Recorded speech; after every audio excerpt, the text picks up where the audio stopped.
Pilot, your Titan is standing by. Call it when ready.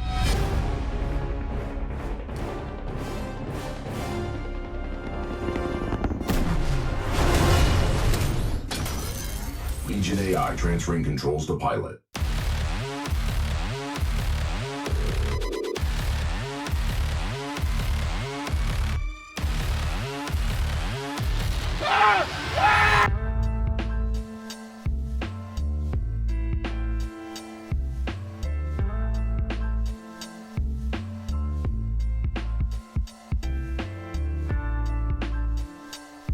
Hey everyone, and welcome back to another video. Today, we're taking a look at the latest Exo Experts Warbond for Helldivers 2. It's safe to say it's been quite a while since the last upload, especially the Helldivers one, so I'm a bit rusty this time around. I think those are rocket pistols.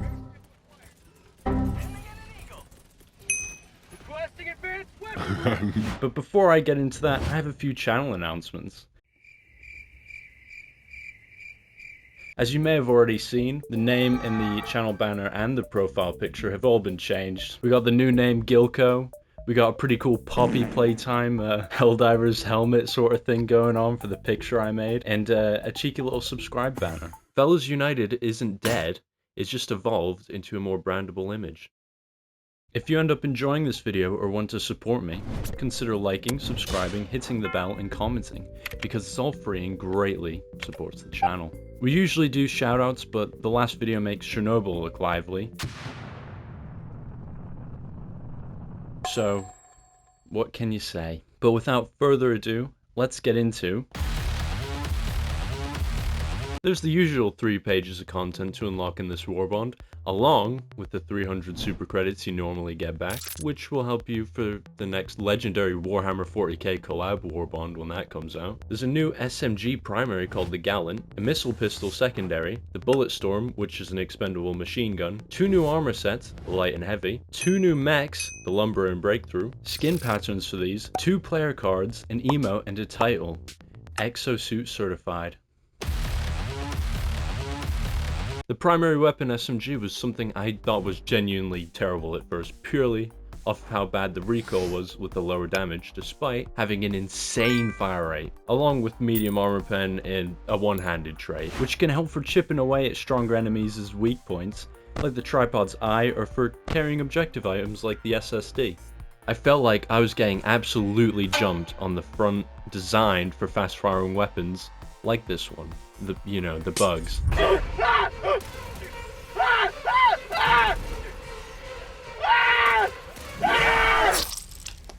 That is ridiculous. That is a ridiculous...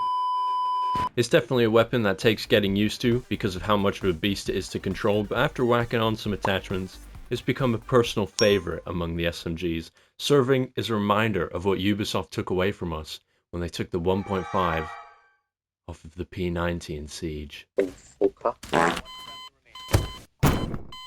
The missile pistol. The missile pistol. I said the missile pistol. There we go. Is a pretty decent secondary choice that has a lock-on feature which can be toggled. And honestly, the manual mode is usually better because when you lock on, it doesn't aim for a specific weak point, but rather sort of the center of an enemy. Which means if you shoot at that, you're usually just going to be wasting ammo. It's also got one-handed traits and medium armor pen with much higher damage than the grenade pistol. You can have up to 4 shots before having to resupply, so it's not bad for taking down bug nests, Reloading! fabricators, Reloading! warp ships, Reloading! or even side objectives. At one point, I got so lazy I just started destroying fences with it to avoid walking around them. Because you can just do that. For some reason, it can even strip the leg armor off of chargers and such, and the grenade pistol at the same penetration can't do it. And, well, that doesn't make any sense because they're heavy armor, but it works. So I guess that's a pretty solid trick for taking down elite targets, since it can also one-shot hulks when you hit the little eye.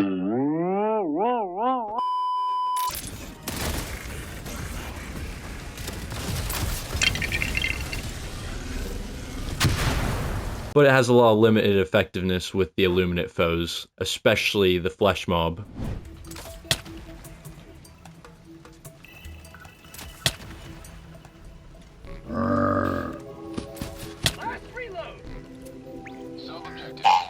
But Overseers, on the other hand, they can be taken down with a direct hit.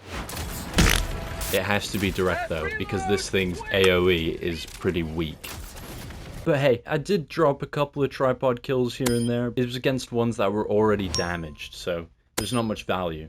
Any air enemy can easily be locked onto and taken down with these, such as the gunships or the stingrays. I did not try using this thing on the dropships for the automaton front, because I can imagine that would just be painful trying to land 2 shots on the engine. If anyone's tried it and had any success, that would be a good tip to leave down in the comments. But it's also really good for stunning enemies to get the precious extra seconds to escape a horde. To start off, the Bullet Storm is amazingly good at CC, which stands for crowd control if you didn't know. It's able to cut down hordes of enemies in seconds with solid precision, good recoil, and 300 bullets to dispense before having to get another. You'll want to avoid close quarters on the Spore Burst strain on the bug front as well with this thing, because there were several occasions when I was stupid enough to shoot one and watch my Helldiver literally explode in front of me. Oh, that's wasting. And it's great for duos since the pod comes with 2, just like the EAT. It's able to damage weak points pretty well, but as a light pen, it isn't the ideal method of taking down most of the elite targets in this game. So you don't want to chase down elites with this thing, ya noob. But then again, that's not going to stop the elites from coming to you.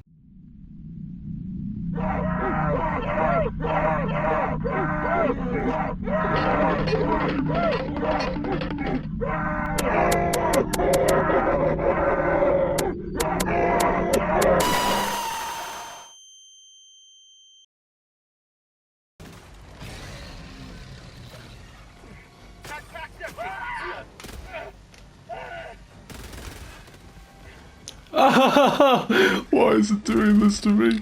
The leg meta can be done pretty well with the missile pistol to tear armor, and then using this or the Gallant to blitz the weak spots to secure a quick kill. The 2 new mechs are amazingly well done. Very strong and great for accidentally crushing your teammates. The Lumber has a flamethrower on one arm and a cannon on the other, which can be utilized in the same way as the anti-tank emplacement for destroying fabricators, nests, warp ships, and even the tankiest of enemies like the Leviathans, Bile Titans, Factory Striders, any form of dropship and air units like stingrays, and air units like stingrays, when they actually bother to show up. I actually waited like 3 minutes for one, and he never showed up, so I don't have the clip for you. Don't blame me. Blame the stupid enemies of democracy for ruining my video. It can pretty much do anything with that cannon, and the flamethrower enables that cannon by ensuring you don't have to waste it on smaller CC based enemies like the boatless that you can just burn alive. The breakthrough mech was unexpectedly awesome for the melee based shield on one arm and a shotgun with insane damage and really generous range on the other. It can do a good job of taking down elites, but is limited by not being able to destroy a lot of structures or damage a lot of enemies that the Lumberer can. Okay, I can do something to it. As its heavy pen and not anti-tank. I particularly had a fun time fighting Bile Titans head-on with this thing, and in one case, an Impaler accidentally used its tentacle to deliver my mech to the slaughter. I'm coming for you! I never could have seen it coming that we'd be able to fight Bile Titans and all these different elite enemies head-on with the mech. But then again, I also didn't see it coming when the Bile Titans and all these enemies adapted to use my mech against me. What the fuck was that? Why was my mech chasing me? But a pro tip is to make sure wherever you're dropping it is safe, because I died in many ridiculous ways, or straight up just lost the mech due to bad placement. Plus, once you lose the arms on each of these mechs, it does sorta just become a walking chicken. The 2 sets coming with this Warbond are right on target with the Exopilot theme. They're pretty standard conventional designs compared to the rest of the grey and yellow armor sets. They fit in nicely. They have some extra details like the cables that are attached to the torso, which I can only assume has something to do with the Oxygenator perk, and it reminds me of a TIE Fighter pilot. I won't lie, they don't stand out as much as the World War I armor sets, but they're great looking nonetheless. The Store armor, on the other hand, immediately caught my attention, despite not being included in the Warbond. Just look at that beautiful red and gold combo. Oh god. For some reason, I got Warhammer vibes off this one, with the red ropey things, the chords. And what a coincidence, the Warhammer collab was just announced too. Generally, the armors are pretty neat aesthetically, but gameplay-wise, I really wasn't too fond of the perk. It's not that useful. Being able to slide, sure, it's like, it's not Apex Legends worthy. You could slide forever in that fucking game. Sure, having a better running speed as well as the sliding thing is good and all, but it's just not much of a game changer from what I noticed. If you're using the light armor anyway, it's like you're already going really fast. And during testing, I ended up stuck on a playground slide while trying to push this perk to the limits, because what's the point if you can't slide down the slide with the slide perk? It's just not as good as the other ones. Compared to other perks like the previously covered concussive padding revolved ones, which had direct relations to things like grenades or stratagems in the World War I Entrenched Division Warbond, showed such good synergy, like, that we just don't have here with this perk. It's pretty basic. It doesn't revolve around anything to do with the Warbond, like, maybe some better ergonomics to be able to handle the bullet storm a bit better, or maybe something like better recoil control for the Gallant would have helped me earlier on. Sadly, these sets won't save you from literally getting shot in the back of the head, which happened more than once, exploded, or decapitated.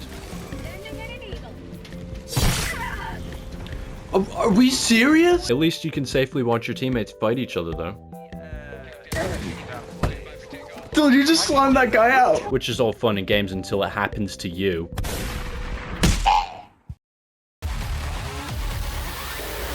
And of course you get all this extra stuff like the banners, title, and emote, which is expected for every Warbond. They're cool but not game changing and are purely aesthetic. All this stuff has been tested on difficulty 10 with the exception of when I'm playing with Dylan and Leland, because we had to tone it down for his sake. He's only level 20 after all, or 20 something. Combined, this Warbond creates a relatively strong loadout, especially when using the mechs because of how great they are for raking in kills and survivability from all the needed buffs in general over the past few years. For some reason, the automaton front was where I had the easiest time, and I spent those matches on sort of a medium cortisol, just killing things and chilling in the backline with the mech. But other than that, I spent some time giving the stuff from older Warbonds a go, like the maxi gun, and paired it with things from this Warbond, which ended up being pretty fun.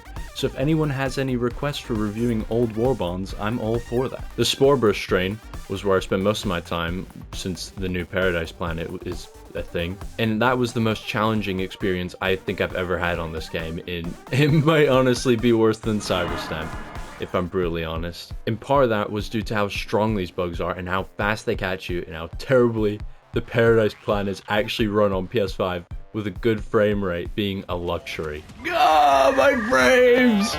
And don't even get me started on the water.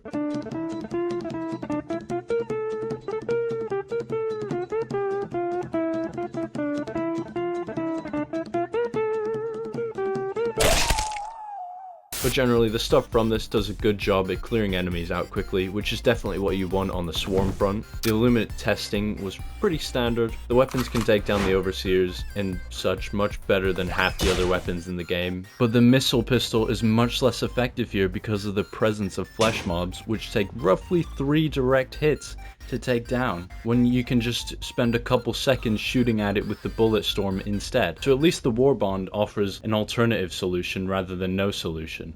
And anyway, the Missile Pistol's pretty good for the Overseers. I'm gonna give this Warbond a safe 7.5 out of 10, because I don't think it beats the amount of fun that I had with the World War I Entrenched Division Warbond, with how cool that stuff was. Sure, the mechs are awesome, but they sort of carried this one, whereas it was much more well-rounded with Entrenched Division, and honestly more viable for difficult missions, since without the mech, all you can do effectively is CC and longer elite takedowns, when a simple one-shot from any anti-tank weapon like the EAT can do it instead, which was what I was seeing when I was playing with other teammates. It makes you feel a bit useless when you have to go through all the effort of take out the armor with the Missile Pistol and quickly switch and just beam the leg with everything you've got, when someone else with another weapon can just shoot it once in the head and it's all done. And then you're just completely shown up by that. I'm glad to say though that these mechs aren't complete improvements to the others, as locking upgraded versions behind a Warbond would have been a bit scummy and pointless if you ask me. It's good to see that they're all situational and they have their own benefits, pros and cons. Plus, when are we getting a new offensive stratagem?